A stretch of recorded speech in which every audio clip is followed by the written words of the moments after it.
ভাইরে ভাই এমন একটা ফোন হলে বাজেট রেঞ্জের মধ্যে তাহলে তো কোনো কথা নেই এবং অনেক দিন পর এত সুন্দর একটা স্পেসিফিকেশন দিয়ে স্যামসাং গ্যালাক্সি F55 আমাদেরকে এমন একটা ডিভাইস দিচ্ছে যেটার জন্য এতদিন ধরে আমরা অপেক্ষা করছিলাম, যাতে কিনা স্ন্যাপড্রাগন 7 Gen 1 এর মতো একটা পাওয়ারফুল চিপসেট দেওয়া আছে। এছাড়াও রয়েছে 12GB র্যাম এবং 256GB স্টোরেজ। এছাড়াও ফোনটার ক্যামেরা কিন্তু একদম দুর্দান্ত এবং অসাধারণ ডিজাইনের সাথে এই ফোনটা কিন্তু মার্কেটে A55 এর জায়গা দখল করতে এসেছে। সাথে 120Hz রিফ্রেশ রেটের সুপার অ্যামোলেড ডিসপ্লে, 1000 নিট পর্যন্ত পিক ব্রাইটনেস তো থাকছেই। সম্প্রতি এই ফোনটা ইন্ডিয়াতে লঞ্চ করে দিয়েছে মাত্র 26,000 রুপিতে। বাংলাদেশে এই ফোনটা কেমন প্রাইস হতে পারে এবং কবে নাগাদ আমরা বাংলাদেশে হাতে পাবো বিস্তারিত জানাবো সম্পূর্ণ ভিডিও জুড়ে। সম্পূর্ণ ভিডিও জুড়ে আমি রয়েছি পারভেজ হাসান আর আপনারা দেখছিলেন PH Zone। সো ফোনটা দেখলে কিন্তু একদম অসাধারণ লাগে, কারণ এই ফোনটার কয়েকটি কালার ভেরিয়েন্ট আছে, যার মধ্যে অরেঞ্জ কালারটা রয়েছে এবং অরেঞ্জ কালারটা অনেকটা লেদার টাইপের এবং লেদারটা খুব প্রিমিয়াম ক্যাটাগরির। আপনি যখন এই ফোনটা হাতে নেবেন তাহলে একটা অসাধারণ একটা ফিল পাবেন। মানে স্যামসাংয়ের যে F সিরিজের ফোনগুলো এতটা লো বাজেটের মধ্যে এত সুন্দর ডিজাইন প্রোভাইড করবে, এটা কিন্তু আসলে অবিশ্বাস্য ব্যাপার।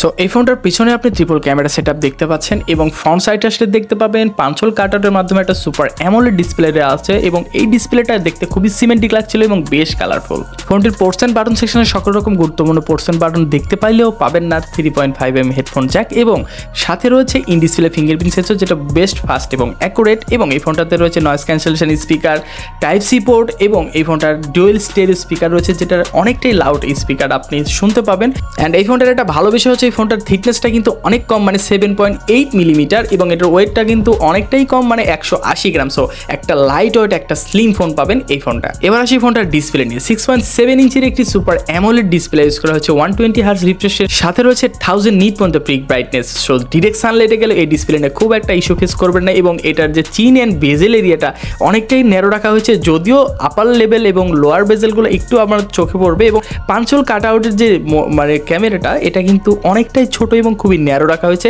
দেখতে কিন্তু খুবই চমৎকার লাগছিল এবং সুপার অ্যামোলেড স্যামসাং এর প্যানেল হওয়ার কারণে এটা দেখতে কিন্তু একদম নেক্সট লেভেলের এবং কালার কোয়ালিটি এতটাই বুস্ট আপ করবে, দেখতে কিন্তু খুবই চমৎকার লাগে এবং এই ডিসপ্লেটা সেই নেক্সট লেভেলের ফিলে আপনাকে দেওয়ার চেষ্টা করবে। এছাড়া 120Hz রিফ্রেশ রেট হওয়ার ফলে বেশি স্মুথ এবং বাটার ফিল পাবেন এবং অ্যাডাপটিভ রিফ্রেশ রেট হওয়ার ফলে সব জায়গায় আপনাকে মেজারমেন্ট করে একটা দারুণ আউটপুট দেওয়ার চেষ্টা করবে এই রিফ্রেশ রেট। এছাড়াও ইন ডিসপ্লে ফিঙ্গারপ্রিন্ট সেন্সর রয়েছে, যেটা ফাস্ট এবং অ্যাকুরেট। আর ডিসপ্লে ক্যাটাগরি বলতে গেলে লো বাজেটের ফোন হিসেবে এই ফোনটা কিন্তু সেই হাই লেভেলের একটা পারফরমেন্স দেওয়ার চেষ্টা করবে আপনাদেরকে এবং গেমিং পারপাসে কিন্তু এই ডিসপ্লেটা আপনাকে বেশ ভালো আউটপুট দিবে। তবে এই ফোনটাতে কোনো রকম গরিলা গ্লাসের প্রোটেকশন আছে কিনা এই বিষয়টা কিন্তু আমরা ক্লিয়ার না। এবার আসি ফোনটার পারফরমেন্স নিয়ে। আমরা যে কারণে এই ফোনটাতে A55 এর চাইতেও বেটার পারফরমেন্স ওয়ালা ফোন বললাম, এই কারণেই যে হয়তো এই ফোনটাতে স্ন্যাপড্রাগনের 7 Gen 1 এর মতো পাওয়ারফুল একটা চিপসেট দেওয়া আছে, যেখানে 4nm আর্কিটেকচারে বিল্ড করা একটি 2.4 GHz up to clock speed এবং এর জিপিউটা কিন্তু অনেকটাই ভালো, Adreno 644। সো আপনারা যারা গেমিং করতে চাচ্ছেন তাদের জন্য কিন্তু এই ফোনটা একদম নেক্সট লেভেলের একটা ফিল দেওয়ার চেষ্টা করবে। যে কোনো হাই গ্রাফিক্সের গেমগুলো কিন্তু একদম দুর্দান্ত লেভেলে ফাটিয়ে খেলতে পারবেন এবং 120Hz রিফ্রেশ রেট আপনাকে বেশ খানিকটা হেল্প করবে এই ফোনটার ডিসপ্লে সেকশন থেকেও। এবং এই ফোনটার অ্যান্ড্রয়েড ভার্সন রয়েছে 14 আউট অফ দ্য বক্স এবং নেক্সট আপনি থেকে কিন্তু 4 বছরের ওএস আপডেট পাচ্ছেন এবং এই ফোনটাতে কিন্তু আপনি 5 বছরের সিকিউরিটি প্যাচ লেভেলের আপডেট পাচ্ছেন। সো 2028-29 সাল পর্যন্ত এই ফোনটা কিন্তু ধুমায় আপনাকে একটা সাপোর্ট দেওয়ার চেষ্টা করবে।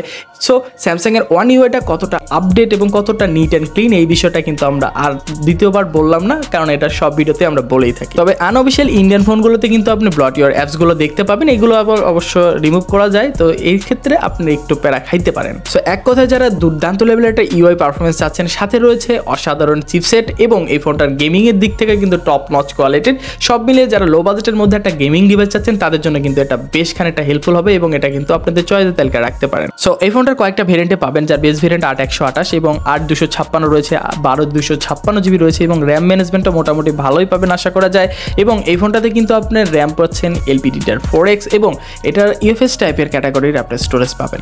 এবং এই ফোনটাতে কিন্তু 5000 mAh এর ব্যাটারি রয়েছে এবং স্যামসাং এর যে অ্যাজ ইউজুয়াল 25 ওয়াটের চার্জার থাকে, তো এখানে কিন্তু 45 ওয়াটের চার্জিং সাপোর্টেড দিচ্ছে, এটা কিন্তু একটা প্লাস পয়েন্ট। বাট বক্সের মধ্যে চার্জার রয়েছে কিনা এই বিষয়টা ক্লিয়ার না। সো এই ফোনটাতে রয়েছে ট্রিপল ক্যামেরা সেটআপ, যার মেইন ক্যামেরা হচ্ছে 50 মেগাপিক্সেলের একটা ওয়াইস ক্যামেরা এবং 8 মেগাপিক্সেলের একটা আলট্রা ওয়াইড এবং 2 মেগাপিক্সেলের একটা macro lens. So 50 megapixel primary camera দেখে হয়তো অনেকে হতাশ হতে পারেন, কারণ লো বাজেটের ফোনগুলোতে কিন্তু 50 মেগাপিক্সেল ক্যামেরা থাকে। বাট একটা জিনিস নোটিসেবল যে 50 মেগাপিক্সেল এই ফোনের ক্যামেরা দেখে আপনার হয়তো বা সেরকম হতাশ হবেন না, কারণ এটা 50 মেগাপিক্সেল ক্যামেরার অ্যালগোরিদম অনেকটাই ভালো এবং অনেকটা গুড পিকচার প্রোভাইড করে থাকে এবং যে 50 মেগাপিক্সেলের ওয়াইস ক্যামেরা হওয়ার কারণে বেশ স্ট্যাবল পিকচার ক্যাপচার করতে পারবেন এবং হাত শেকি হলেও পিকচারটা অতটা শেকি হবে না। সো এক কথায় একটা দারুণ আউটপুট পাবেন এই ফোনটার 50 মেগাপিক্সেল প্রাইমারি সেন্সর দিয়ে এবং 8 মেগাপিক্সেল আলট্রা ওয়াইডটা মোটামুটি আপনাকে হ্যাপি রাখতে পারবে। ডাইনামিক রেঞ্জ খুব দারুণভাবে ধরতে পারে এবং স্যামসাংয়ের অ্যালগোরিদম ক্যামেরার কতটা সুন্দর এবং কতটা শার্প এবং ভালো ডিটেল পাওয়া যায় এটা কিন্তু আমরা সবাই জানি এবং 2 মেগাপিক্সেল ম্যাক্রো লেন্সও মোটামুটি কাজের। আর এই ফোনটাতে কিন্তু আপনি 4K রেজলিউশনে 30 fps ভিডিও করতে পারবেন, যেখানে আপনার মোটামুটি ওয়াইসটা কাজ করে, বাট 1080-তে আপনি 30 fps বা 60 fps এখানে কিন্তু জাইরো ইআইএস এবং ওয়াইএস এর দুটোরই সাপোর্ট পাবেন, সেক্ষেত্রে একটা স্টেবল একটা ভিডিও ক্যাপচার করতে পারবেন। এছাড়া ফোনটার সেলফি ক্যামেরাতে রয়েছে 50 মেগাপিক্সেল সেলফি ক্যামেরা, এটাতেও কিন্তু আপনি দারুণ একটা পিকচার ক্যাপচার করতে পারবেন। যখন আমরা ফিজিক্যালি ফোনটা হাতে পাবো তখন এটার একটা বেটার আউটপুট আপনারা কেমন হয় সেটা জানানোর চেষ্টা করব। এছাড়া 4K রেজলিউশনে 30 fps ফ্রন্টেও আপনি ভিডিও করতে পারবেন, 1080-তে 30 fps এবং 60 fps করতে পারবেন, এখানে আপনি ইআইএস এর সাপোর্ট পাচ্ছেন। তো সব মিলে ক্যামেরা অ্যালগোরিদম কিন্তু খুবই দারুণ দিয়েছে এবং আশা করা যায় সবাই এই ক্যামেরা পিকচার কোয়ালিটি নিয়ে হ্যাপি থাকবেন। অ্যান্ড ফোনটাতে কিন্তু গুরুত্বপূর্ণ সকল সেন্সরই পাবেন, ইন ডিসপ্লে ফিঙ্গারপ্রিন্ট সেন্সর থাকছে, অ্যাক্সেলেরোমিটার রয়েছে, জাইরো রয়েছে, প্রক্সিমিটি রয়েছে, কম্পাস রয়েছে, সবগুলো কাজের সেন্সরই রয়েছে। তো এবার কথা হচ্ছে এই ফোনটা কত টাকা প্রাইস বাংলাদেশে আসতে পারে এবং এটা আশা করা যাচ্ছে যে যেহেতু ইন্ডিয়াতে 26,000 টাকা রুপির মধ্যে লঞ্চ করে দিয়েছে, বাংলাদেশে আশা করা যায় এই ফোনটা 35 বা 40,000 টাকার মধ্যেই থাকবে এবং 40,000 টাকার মধ্যে হলেও এই ফোনটা কিন্তু খুবই দারুণ হবে, কারণ বর্তমানে কিন্তু A55 এর ফোন রয়েছে এবং A35 রয়েছে। সো ওইগুলো ফোনের চাইতে কিন্তু এই ফোনের পারফরমেন্স কিন্তু আমার কাছে বেস্ট মনে হয়েছে, যদিও এই বাজেটের ফোনগুলো কিন্তু মানে F সিরিজের ফোনগুলো কিন্তু লো বাজেটের মধ্যে দারুণ ফাটিয়ে দেয় সো পারফরমেন্স সেকশানে। তো সেই ক্ষেত্রে এই ফোনটা কিন্তু সেই জায়গা থেকে একটা দারুণ জায়গায় মানে এখন স্থির রয়েছে। সো আশা করা যায় এই ফোনটা যখন বাংলাদেশে আসবে একটা ভালো দামে আসবে এবং আমরা চাইলে কিন্তু এই ফোনটা কিনতে পারি, কারণ যারা গেমিং করতে চাচ্ছেন, ভালো ডিসপ্লে চাচ্ছেন, ভালো পারফরমেন্স চাচ্ছেন, তাদের জন্য কিন্তু গ্যালাক্সি F55 একটা দারুণ চয়েস হতে পারে। সো আজকের মতো এই পর্যন্ত, দেখা হবে নতুন কোনো ভিডিওতে, সে পর্যন্ত ভালো থাকবেন, সুস্থ থাকবেন এবং এখনও যারা চ্যানেলটি সাবস্ক্রাইব করেন অবশ্যই চ্যানেলটি সাবস্ক্রাইব করেন। এরকম নিত্য নতুন ভিডিও কিন্তু সবার আগে আমরাই দিয়ে থাকি। আল্লাহ হাফেজ।